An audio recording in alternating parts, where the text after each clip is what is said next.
Okay, Friday, March 4th. Red dawn has become the red life.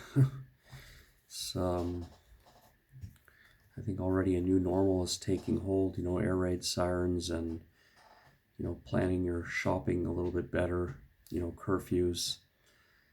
It's already taking hold. It's only been a week. We had several air raid sirens yesterday, short ones, just fire drills, run up and run down.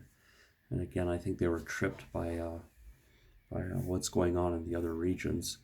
So the situation in Ukraine, there's a lot of victories being reported. A lot of victories being reported by Ukraine and everything. Being able. I saw some footage of a column being blasted in the suburbs of Kiev, and there's I think that long 40-mile long column, 65-kilometer long column, it's stalled. I think they ran out of gas or something. There's a lot of stories about stupidity on the Russian side, but still things are pretty bleak. I mean, the city of Zaporozhye, I think, is mostly occupied by Russia. Kherson is, from what I understand, mostly controlled by the Russians now, and they're going to make a grab for Odessa. So they're slowly tying a noose around Kiev and around the south. They're trying to get the south of Ukraine and then trying to get in on Kiev from all sides, it looks like. And, there's a lot of news about the power plants. I don't need to say much about that in Zaporozhye. I think, there was a fire there, and, not much needs to be said other than that there needs to be Western intervention. This is different than the other wars. This is a necessary war. I mean, the whole meaning of Western civilization is being tested, and then you'll have Russia in control of a third of the world's grain supply, and there's huge oil fields off of the in the Black Sea. So they'd be like North Korea with a lot of money, and they'd have resource control, food control over countries, and they could get allies just through blackmail, just through energy and food blackmail. So yeah, it is necessary.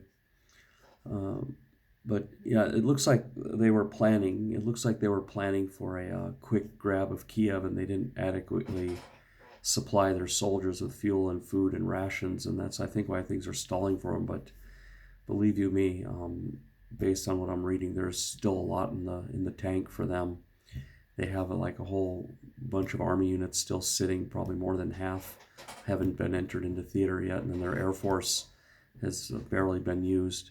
And they have a pretty overwhelming air force, and that's why we need the no-fly zone.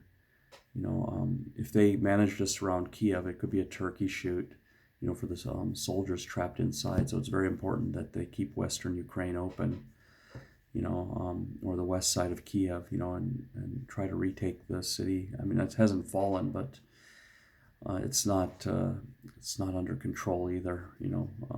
It's in a limbo zone. So it's very important that they keep Kiev, and there's talks about the Russians doing an amphibious assault on Odessa, and that's been talked about now for a couple days. So I really hope Ukraine is prepared for that, and they got some tricks up their sleeves. I mean, a lot of new weapons are flowing in. They got some new airplanes. Even the other day, I heard the F-35s flying on the border. I didn't want to say anything, but now I'm seeing it in the news. But I did hear them. I live 40 miles from the Polish border. And I'm originally from Virginia Beach, in America, so I'm quite familiar with the sound of F-35s. They're loud. They're really, really loud. I don't know why they call them a stealth plane, because they make a hell of a lot of noise, So, but it's a good noise. It's a good noise to have. They're effective. They'll definitely be effective against the Soviet Russian planes in theater. But they got to do the no-fly zone, And this brings me up to a point, it's been in the news the last couple of days that Sweden and Switzerland and the EU are finally taking Ukraine's side in a more pronounced way. To me, neutrality is just accepting the status quo. So if the Russians took over and you're neutral, you would just say, okay, let it happen. So in a way, you're on their side.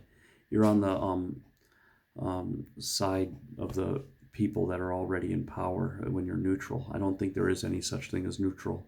And I'm glad Sweden and Switzerland and Germany, to a degree, is learning this. You cannot be a neutral party ever, because when you're neutral, you're just favoring the side with the strength, inevitably. You're favoring the inevitable outcome. So there's only right and wrong and good and bad and black and white, in my view. But that's my simplistic view of the world. Other news, I heard my friend Robert contacted me. He'd been out of commission for 2.5 days. I expected that. He was making a move from Zaporozhye to Poland, and I saw him flickering on and off on the Facebook Messenger, so I knew that he was okay. Just probably couldn't communicate.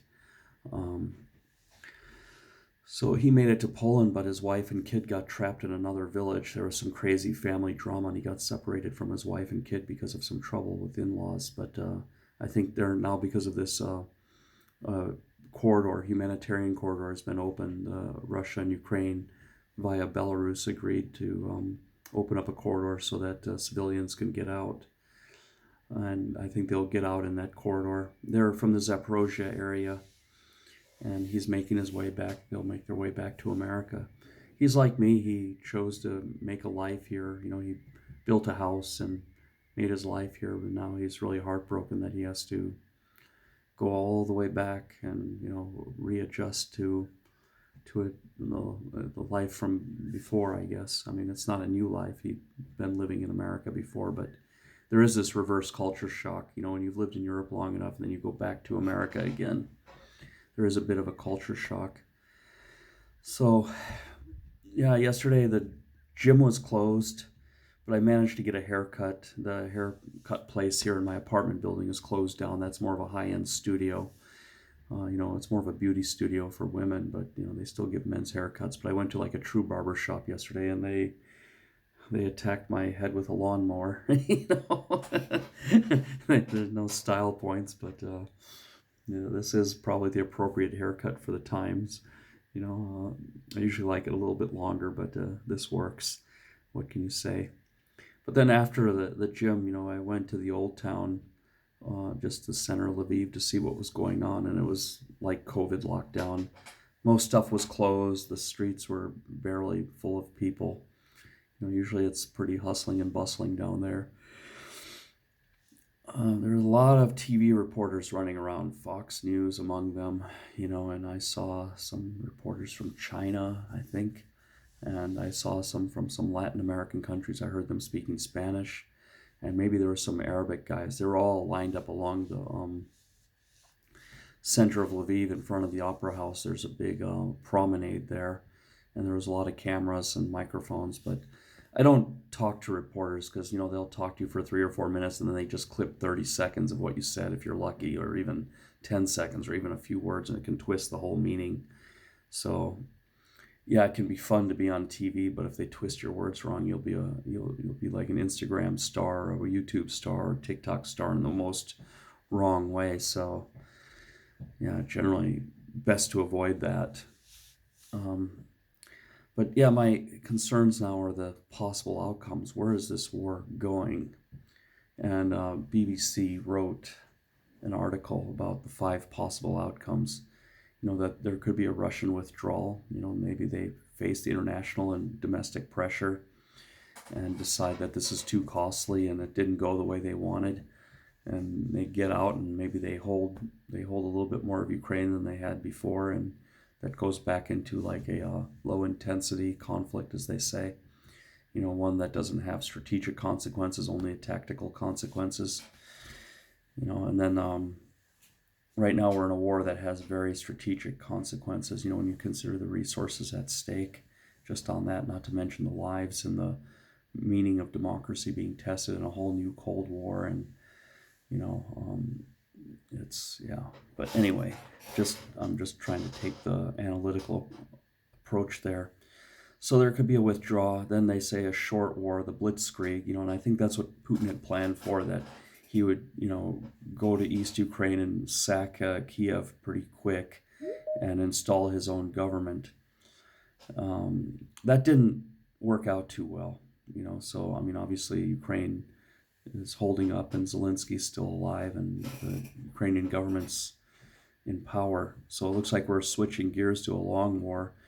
So it's a matter of time, I think, before Russia retools itself for a long war and gets its supply chain working.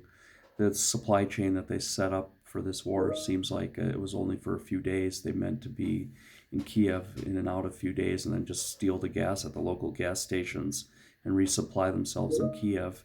Go to the grocery store or whatever. I mean, we're seeing pictures of Ukrainian soldiers looting supermarkets and everything. So obviously they weren't given enough rations to go along, but it's a matter of time if they establish a supply line to resupply the Russian troops in the Kiev. Get stuff moving from Russia to the front lines. And I think the military, I think they're probably going to focus. I would hope they're focusing on harassing that supply line and cutting that, so the soldiers who are on the front lose morale and start asking them questions about their why and their purpose. Why are they doing this?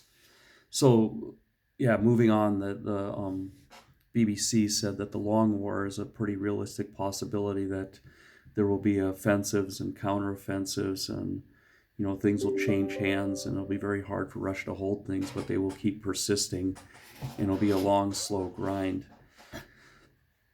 I, this is I think likely. I'd hate to say it. I think it's likely because the next solution, the coup, if Putin is thrown out, his generals lock him up in a closet and take his power away or something. I think that's not likely. It seems like, from what I'm reading, he has a pretty tight grip on power, and everyone's afraid of him. Anyone who criticizes him turns up dead. Either they're poisoned or fall out of a window or shoot themselves 17 times, as I read. So it's that's not likely, but there could be a negotiated solution. At some point, they are talking. So I think it's either between withdraw, short war, long war, coup, and negotiated solution. We're either looking at a long war or negotiated solution. But either way, things are changed for Ukraine forever. Europe has now taken its side, and Europe has got to arm Ukraine to the teeth, so this never happens again. And I would almost think that we need to go after Transnistria, the little breakaway part of Moldova, so that Russia can't build that necklace, and cut off the Black Sea to Ukraine. I mean, basically, they want to take all the good stuff in Ukraine and then leave Ukraine as just a place of a landlocked country with a bunch of fields. It seems like that. It looks like that, because it looks like they took Kherson, they're going to go after Odessa. And then once they're got Odessa, they can, mount some offensive from this Transnistria. So I think NATO would be safe to do a counteroffensive and take that little piece of crap land. It's like a breakaway region of Moldova. I mean, you just go over a bridge, and it's. I've drove through there before on my way to Moldova several years ago. And you just bribe the border guard with a bottle of vodka. I'm pretty sure the people running that country can mostly be bribed. I mean, imagine their leader is some strongman. I don't know who he is, or we don't hear his name. He's not as prominent as Lukashenko or anything, but it's a pretty broken place. I mean, most of those people are on the line on the internet. They want to get out. They're not happy about being there. So, but when I went through there a couple of years ago, I saw those Russian eight-wheeled military vehicles. When I was driving through there on my way to Moldova. I had a taxi driver. I wasn't driving. He knew how to pay the guards, the borders and everything, because I think Americans aren't really supposed to be there. So there's like a little bit of monkey business you got to do to pass through Transnistria to get to Moldova. It looked pretty bleak, though. It looked like North Korea. When I was watching out the car windows, I wasn't even supposed to do that, but they pulled the curtains over the car windows and everything. But I managed to see some things. There, and it was kind of a nutty place, to say the least. But yeah, I hope these Foreign Legion people that we're hearing stories about joining, 150 British, 200 Nigerians, 40 people from Senegal, I think 200 Israelis. I hope these people are on the battlefield already. I think they are. There was a YouTube by a Russian general saying that these guys are non-combatants and would be tried as spies or something like that, just making in calling Ukraine fascist and all this stuff, and saying Ukraine is using outlawed weapons like the Stingers and the javelins, which means those weapons are working. And if you see some of the videos on YouTube and TikTok and wherever, there is some interesting videos showing the damage that these weapons are doing. It's horrifically violent. I mean, these weapons, the way they take, the Stingers take down the helicopter. We saw that in Afghanistan. But this javelin looks like it just destroys the whole vehicle. I mean, it was like a wow. Wow. So the more of those we get in there, the better. I mean, I think Ukraine should start manufacturing those damn things. You know, they actually need to get if we're going to go long war, they need to actually get the means of production here, so they don't have to go out begging and everything for weapons. But, okay, that's all I got today. Have a good weekend if you can, and have a happy and productive day. Take care.